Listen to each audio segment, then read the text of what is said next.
Hey guys, I had to redo the recording because my audio on OBS was not getting picked up. I had the wrong input. So we were just gonna do a recap. I think that's much more better than what I was doing. I was just kind of going through with you guys. Uh, so sit back, relax, and let's just hear what we got for mobile display types.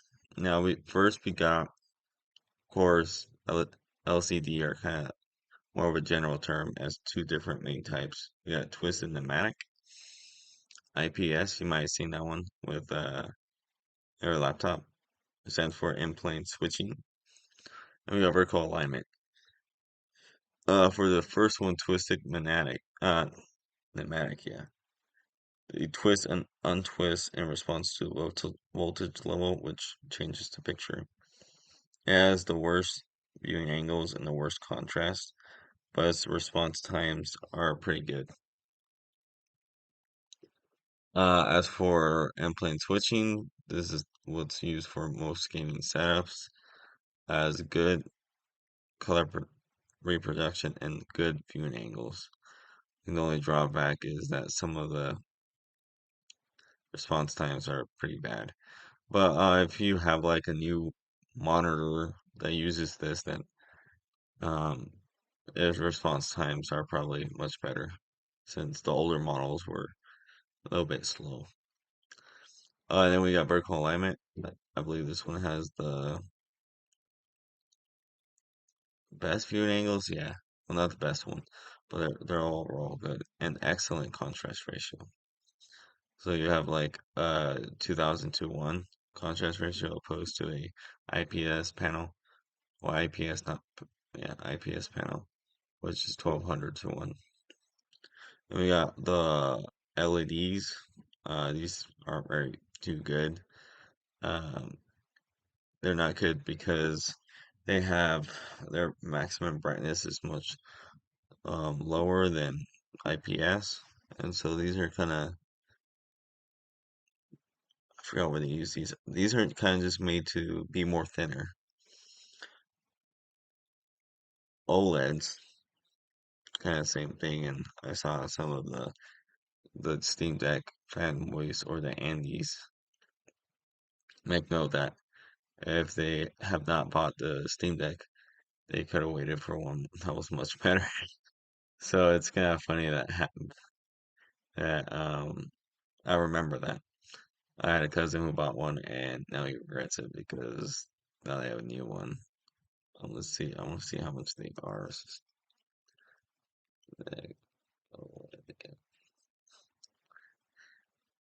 Okay, so they're like,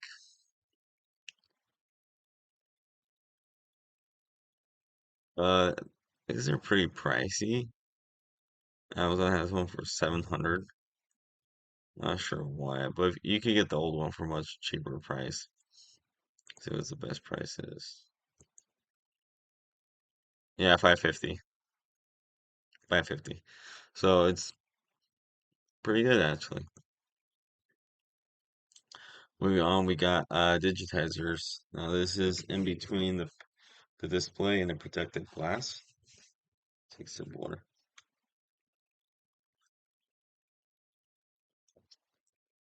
You're probably asking like what is a digitizer? Well, it's what's the thing used to capture input when you're swiping, pinching, or touching.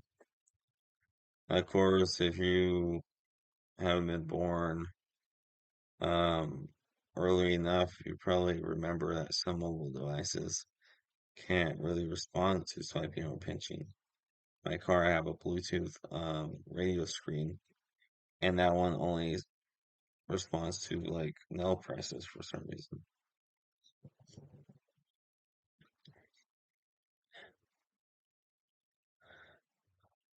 Now we got rotating screens. Now, one thing we do take for granted is the way that if we could rotate our phone, it goes from landscape to portrait.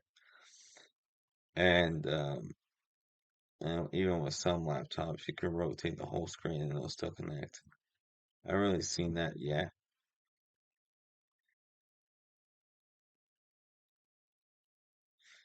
but it kind of goes into the same category. All right, so we're at something else. So now here are the accessories. They're kind of computer-ish. I think something you could just use. Most of these mobile devices that are hybrids have touchpads, same as the laptop. If you don't know what that is, it's just a thing that responds to your finger moving as you're moving the cursor. And I think it's insane that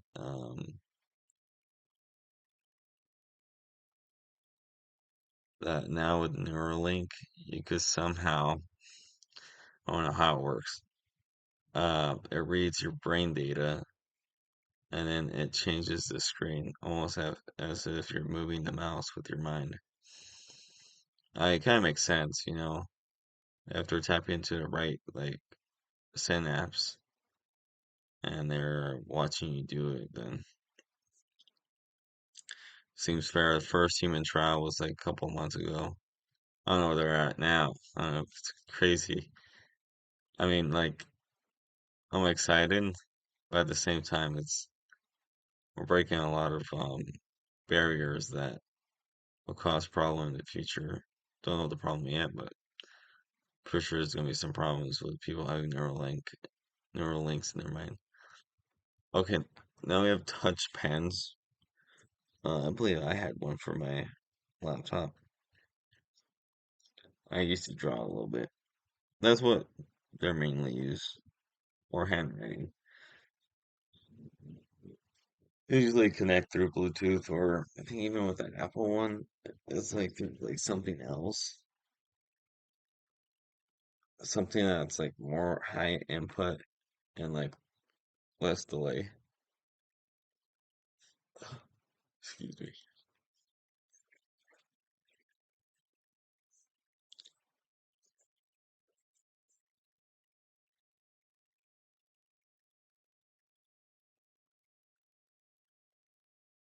Oh yeah, I hate the palm.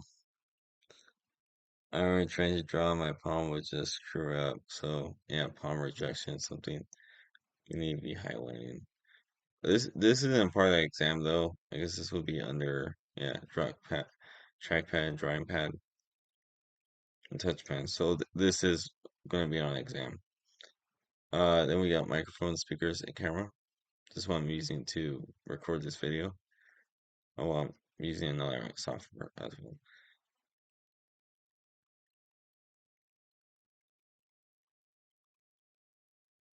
Yeah, I didn't know this. On a laptop, the microphone is exposed by a small hole in the top bezel next to the camera lens and LED to illuminate the object. Oh, I see it right now. Thought that was the camera though. Yeah, I guess that's the actual microphone.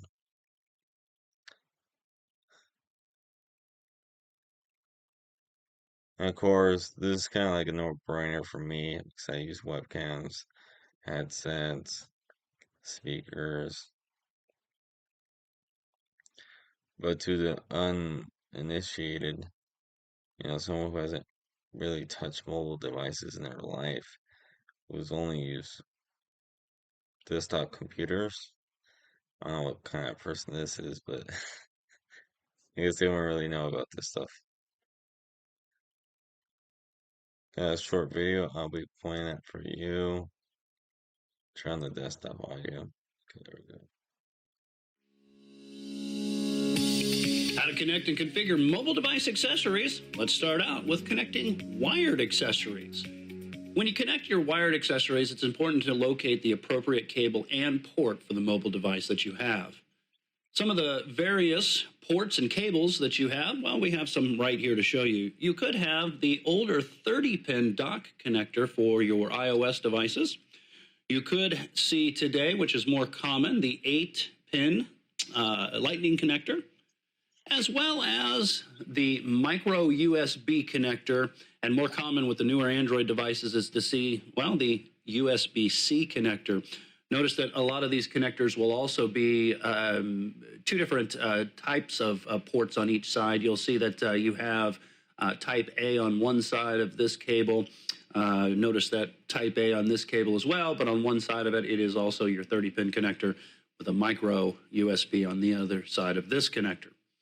Now, it's important to understand that some of the connectors for wired devices have actually gone kind of by the wayside. So, for instance, across the top of this iPhone here, we don't have the audio jack. So, if we want to do maybe connect traditional wired devices, like, for instance, this headphone that has the older 1/8-inch TRS jack, well, we wouldn't be able to connect it to an audio jack that, well, doesn't exist. And that's one of the reasons something like this is very good to have. So not only is this a lightning connector on one side, but it's also your 3.5 millimeter or 1/8-inch TRS audio jack connector on the other side. And we just plug this in, and then we'll locate the appropriate port on the bottom of the mobile device. They mean to back out from the whole screen. But yeah, I had a bad experience with those. I got one myself as well. I don't know, maybe I got the Apple from Papa Apple. Uh, but I would, oh, I got a different one actually. I think I know what the issue is. So I had one where like I had like a little charging port next to the audio jack, and so you could, because if you use this, you're only going to be using it for audio, and your phone's going to die. So you can't really, unless you have wireless charging, then you could do that. But it's kind of a weird thing. I mean, did buy one the other day. Um, but no, yeah. So I had like the regular Lightning USB connecting to the phone, and on the end right here, I also had like an input for Lightning USB alongside as this. And so when I would hear the sound, like you could hear like the trans, I believe it was EMI, electromagnetic interference. So I could hear the power going through to my phone. So I didn't really like it. I kind of just went with an AirPod. My sister bought them. She didn't want them, so I just took them from her.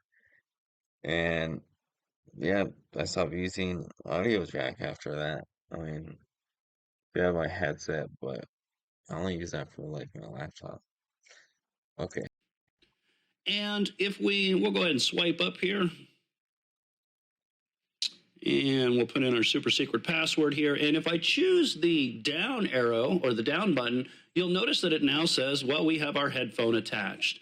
Keep in mind, review the documentation for your device, because most of these devices, like I did here, can be connected without powering the device on or off. Now let's take a look at connecting, well, wireless mobile device accessories. It's important that when you are connecting wireless mobile device accessories, refer to your documentation so that you can ensure what kind of wireless communication method will be used. For instance, it could be Bluetooth, it could be NFC or near field communication, or it could be IR infrared. Now, it's also important that you read the manufacturer's documentation of the mobile device so that you can determine how to turn on the wireless communication method.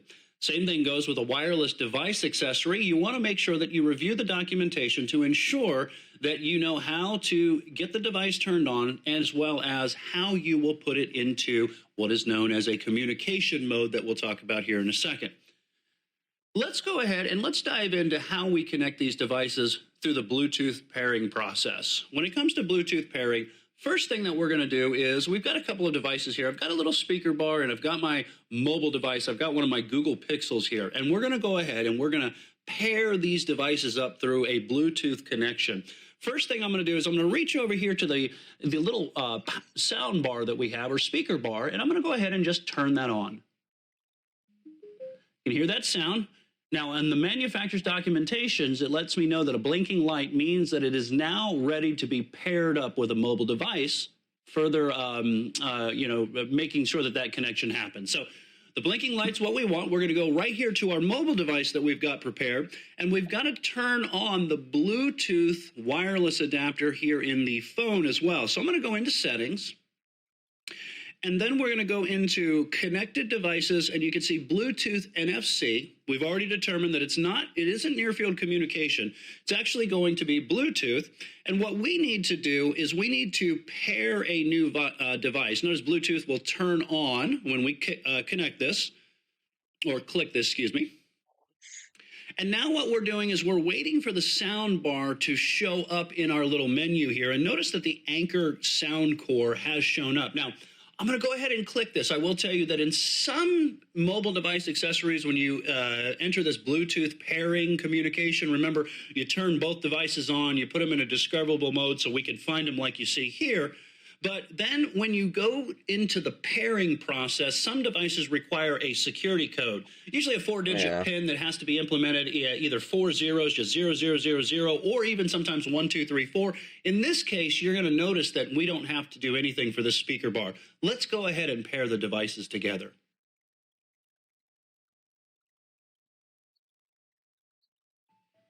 Now, what you heard in the background is that the speaker bar is actually connected. And if we take a look at the speaker bar now, you'll see that the light is no longer blinking. The light is actually a continuous steady light. And that lets me Okay. know that the device is paired up. And if we look in, So that was kind of like an overview of, connecting your Bluetooth. I've done that many times. Issues with it. It's fairly simple. You have to wait until that light is blinking, then you could connect to it. I guess one weird thing I just noticed is that what if like people try to connect to your device just like whenever they feel like it? I mean, I only really seen this with Wi-Fi connections. I didn't really see this with Bluetooth. I'm kind of that'll be kind of surprising that like when you want to connect to it, it's like blinking white because someone else trying to connect to it. I know with Wi-Fi, which what we're going to get into now, which I'll discuss later in the video, um, just how some security issues could, not really security issues, but issues that show up. So Wi-Fi networking, usually your device has an icon in the upper right or the upper left, depends on which device you have, and you can turn it on and off.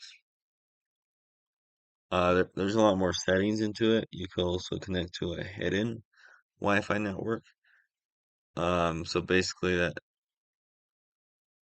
what you usually see is a network at your home is broadcasting the network, making it discoverable to all the devices. So that's how you go to the networking tab and you're like, okay, it's right here. But there is an option on most routers, I believe, where you could turn off the broadcast. And so instead of having to, just out convenience, click the network you want to connect to and it'll connect to you after you put the password. You'll have to manually input the SSID. Things that call like service identifier. I actually don't remember that. Let's see what it is called.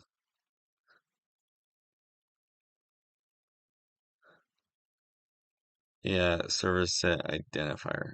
Okay, that's kind of close. There's a there also is airplane mode. I don't know much about this. I just know it takes off most of the Wi-Fi and Bluetooth.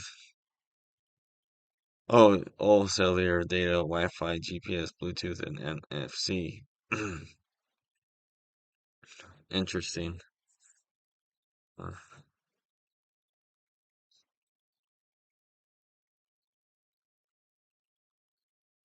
huh. Yeah, usually the antennas you can see them. I think it was with the iPhone 6. There's antennas outside the phone. I don't know what it is with like the one I have, which is a iPhone 11. Huh. I just remember something weird. Anyways,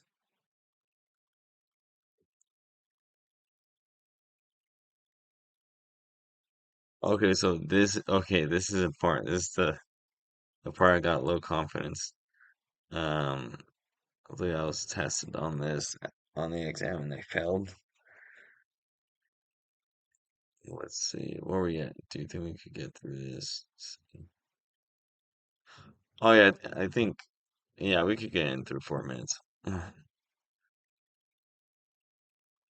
So, depends who your carrier is, whether T-Mobile, AT&T, or Verizon.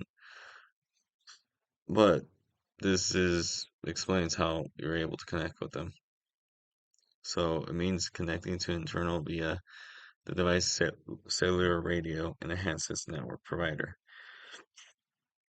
There's different rate speeds, 3G, 4G, which or 4G is just LTE. There's even 5G now. Uh, so you could also, when a mobile devices uses a cellular provider's network, there are likely charges based on the amount of data transferred. Yeah. I believe when I was in Mexico, I had a phone that I just put a SIM card into it, and for some reason, I'm not sure why, but I would always run out of data. Like it was so fast. I was paying around like I was paying much. I think I was paying around like $15 um per data cycle. But I would just burn through those gigs. It was like so quick. They don't give you much either. Here in America, much different. I can use all the gigs I want without any repercussions. So it's just kind of weird that over there I had to suffer for that. And so we got, looks like we got two network types. We got 2G and 3G. But not only that, but we got global system for mobile communication. Believe that, yeah, the SIM card, subscriber identity module. So that's what I use. You can use it internationally. Other than that, we got the CDMA. There's no SIM card. It's really restricted by telecom providers like Sprint and Verizon. And it has a preferred roaming list update. It's kind of weird that, you know, you could update your phone just by dialing the code. It's kind of interesting. And LTE, which 4G and 5 centers, which is what I have, um, is with it.